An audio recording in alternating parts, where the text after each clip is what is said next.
এই যে উদ্ভিদটি দেখতে পাচ্ছেন এটা হচ্ছে চা গাছ। আপনারা হয়তো ভাবছেন এই এত বড় চা গাছ কি দেখা যায় নাকি।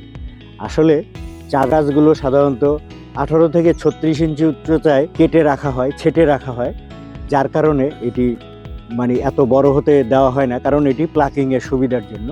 তো এটি একটি বীজ সংগ্রহের জন্য এই গাছগুলো বড় হতে দেওয়া হয়। ক্যামেলিয়া সাইনেন্সিস বা বাংলাদেশে যে কালো চা বলা হয়, এই চা গাছ। এই দেখেন এখানে চমৎকার যে ফুলও হয়েছে, এই দেখেন চমৎকার ফুল, খুবই চমৎকার কিন্তু একটা ফুল। এই দেখেন ফুল খুবই চমৎকার, এই যে দেখতে পাচ্ছেন এই যে ফুলটা খুবই চমৎকার।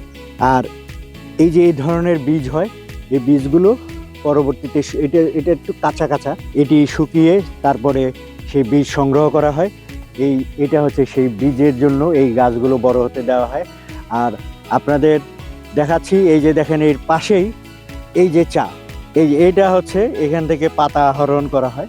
এই যে চমৎকার এই যে চা বাগান দেখতে পাচ্ছেন, এই যে এখান থেকে এই যে চা, এটি কোমর উচ্চতায় এই এই উদ্ভিদগুলো রাখা হয় প্লাকিংয়ের সুবিধার জন্য। সাধারণত 18 থেকে 36 ইঞ্চি উচ্চতায়, এটা প্রকারভেদ অনুসারে, জায়গা অনুসারে সব মিলিয়ে এই উদ্ভিদটি এই উচ্চতায় রাখা হয়।